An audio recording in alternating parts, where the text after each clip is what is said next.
Let's break this down, David Knight. Yeah, Alex, and I have to say that this shooting in South Carolina is absolutely horrific to me. The idea that somebody could sit there for an hour with people praying, studying the Bible, talking about God, and then stand up and shoot them. Sounds like mind control. Absolutely insane. But we need to look at and make sure that this doesn't metastasize into a tragedy across this country, turn this into a race war. We don't want that to happen.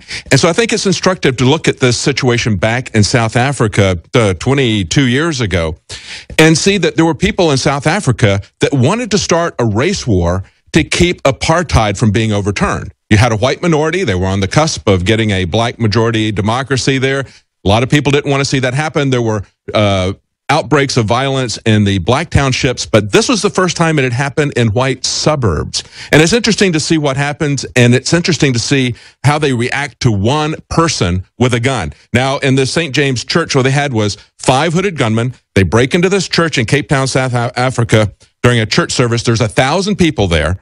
10 people are killed, 53 are wounded. They come in with AK-47s, 5 black gunmen. They lob in 2 hand grenades. But one guy in the church stands up with a .38, and he fires back. And at that point, they run. They later caught him, and they said, we had Molotov cocktails loaded and ready to go. They were going to burn that church down with 1,000 people. But it turned out some of the gunmen were white. That's right. Now, initial reports from the police said there were 2 white gunmen as well as the 5 black gunmen. But even mainstream media admitted it was politically motivated. Stay there back in 70 seconds. Charlie Manson. Thank you for listening. He wanted a race war. That's what Helter Skelter was. See, they've been planning this a while. Black gunmen opened fire on congregation and attack likely to undermine negotiations in South Africa. That was back in 1993. So we're talking about, what, 17 years ago or more. 22 years. I can't even do math anymore. It's just so long ago. Yeah, 22 years ago. Yes. What am I saying?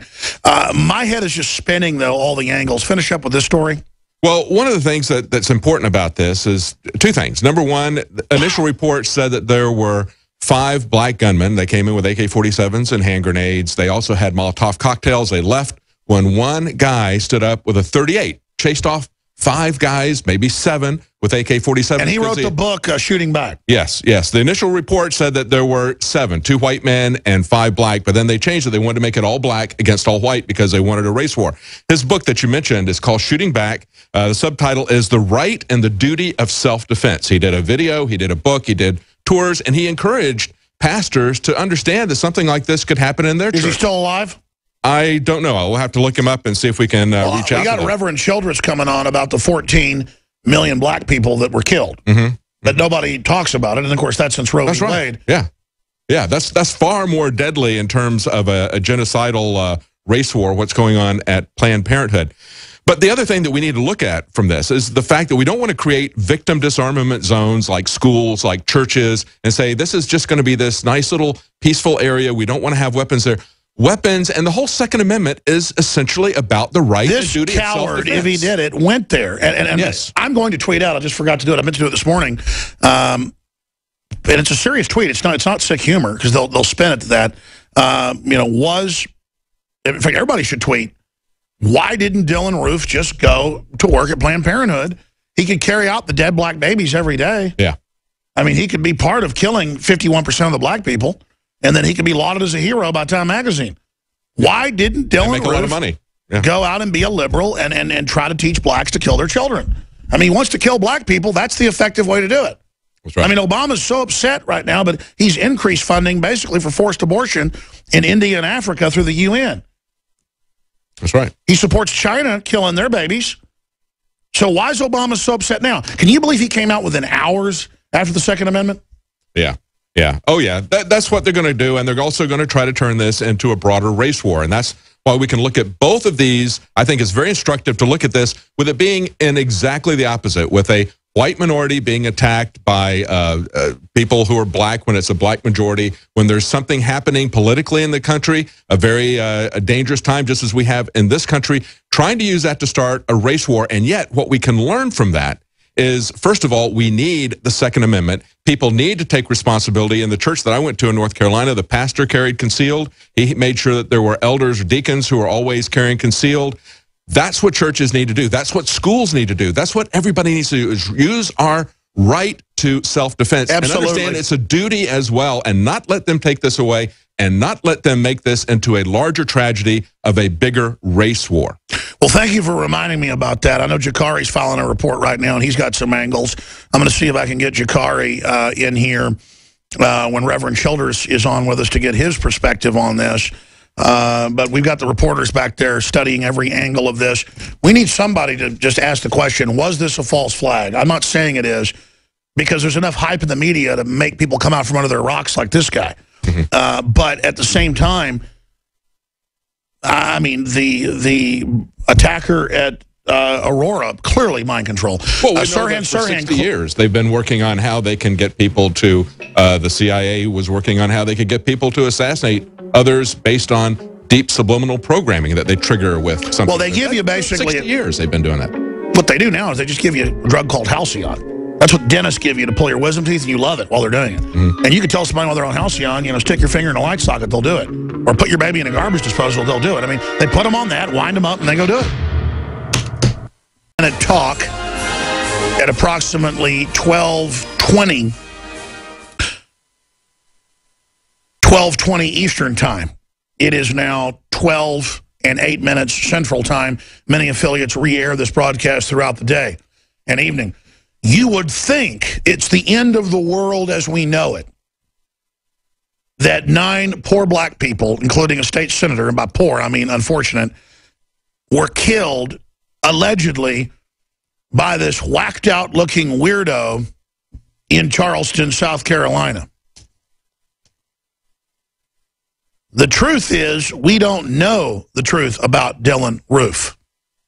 And if you don't know the history of this, Sirhan, the LAPD police report, did not shoot RFK, was drugged, didn't remember anything, and his lawyers have sued and gotten all the documents declassified that they had CIA people there, including the guy that shot RFK in the back. And the deputy director of the CIA, it turns out, was there and heard RFK's speech. That's come on the London Guardian. Just off photo analysis. It was just full of famous CIA people. And the LAPD knew that RFK was killed. The Unabomber was in MK Ultra. LA Times reported that as well. Theodore Kaczynski. McVeigh, the state police, found him crawling around on the ground by his car saying he was drugged. And then he had a chip in him. Whether that's true or not, the point is he was drugged. They do the Aurora Batman shooter, drugged, under high-level government control, connected to an MK Ultra program with DARPA at the highest levels of national security. And that's been in the news. He was in a secret DARPA program on mind control and told people in the jail, they drugged me, I'm under mind control, help me. I'm going through drug withdrawals. I mean, did you see the photos of the Batman, supposed shooter? Whacked out of his noggin. There it is, Harvard and the making of the Unabomber, the Atlantic. And even the Atlantic admits he was in the Central Intelligence Agency as a volunteer in 1968 and over the next few decades for the Central Intelligence Agency. Moving forward, in almost every case, they either stage it or they find a weak-minded person to wind up to do it. And you've seen the preconditioning of Second Amendment's racist, the NRA's the KKK, even though it was founded to arm blacks against the KKK. And you're like, where do you come up with that? Violent crime, Professor Locke corrected me, using guns, violent crime using guns is down 61% since 1992 using Justice Department-owned numbers. I crunched the numbers, and we hired a statistician with a PhD to crunch the numbers, and they told us 51% in drop in crime. But Lott, who is one of the top statisticians in the world, not just on guns, I mean, he's paid by Fortune 500 a lot of money to do their projections and stats, he corrected me and said it's 10 points higher. Whatever. The mainstream media had the same number, 51, 52%. Violent crime using guns down 50+% conservatively since 1992. Even the LA Times had the headline last year. public perceives gun crime is up despite the fact that it's way down. That's a paraphrase of the headline. There it is. Related story. Gun crime has plunged, but Americans think it's up, study says. See? And the truth is, Paul Watson broke it down. Blacks are 8 times more likely to attack whites. Now, part of that's police reporting, I believe, is somewhat jilted towards blacks. But the statistics are there and don't lie. It is pushed culturally in racist black areas that I mean, we've heard the new Black Panther Party in Florida and Texas have been in the newspapers. I've had some of the folks on from those groups saying, don't you mug in our neighborhood. You go out and mug or kill a white person. And so then that creates this culture where white supremacists are going to go and start taking pot shots at blacks. And back in the 1960s, and we're going to do a report on this. Right now they're pulling me all the news articles on it. Helter Skelter. What was Helter Skelter? Why did Charles Manson go and cut the baby out of Sharon Tate and her movie star husband, killing him? They were going to blame it on black people and start a race war.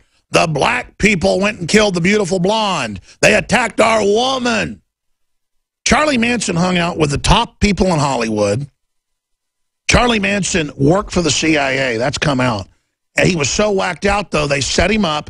It didn't go the way they thought, and it didn't start the race war. And he had this cult of shaved head loons. He had a swastika between his eyes. But in modern media, they never talk about what Manson was planning. Manson was planning a race war to destabilize the U.S., that out of which a socialist, communist, yippie utopia was supposed to rise. Fast forward 50 years. Charles Manson, race war, the Beatles, and Helter Skelter. Yeah, even the Huffington Post has an article about it. That was the plan. But I tell the average person, hey, you know, Charles Manson hung out with the top Hollywood folks and rock and roll stars, and he was a CIA guy, and they were planning a race war. And people don't even know that. And his cult believed 100% without question that Manson's claims that he was Jesus and his prophecies of race war in 1969. And that's what they were pushing then. Insane.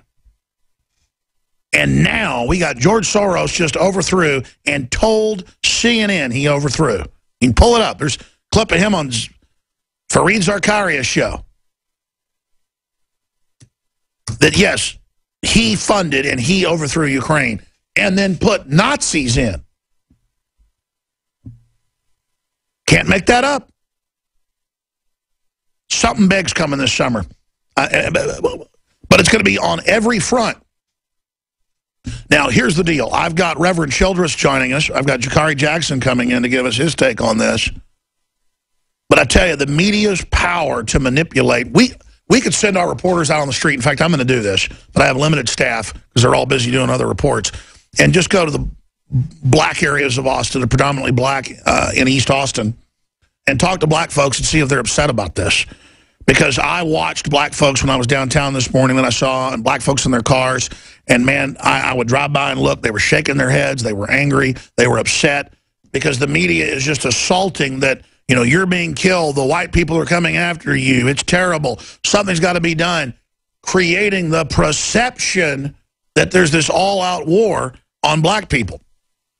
Well, there is with abortion and big government and socialism and dependency, but they're diverting off into, no, the war is specifically whites with their guns. And notice, whether it's Al Sharpton or whether it's Michael Moore, all have their own bodyguards on record and all have their own guns on record. It's those very individuals that keep saying, you know why there's guns? You know what the NRA is about? It's about racist white people out in the countryside that are scared of black people. And that's to make it racial. And they hype that enough, it will become true. International Business Times, U.S. Race War 2015, the guillotines are ready. Michael Savage tells Alex Jones, we got to get Savage back on.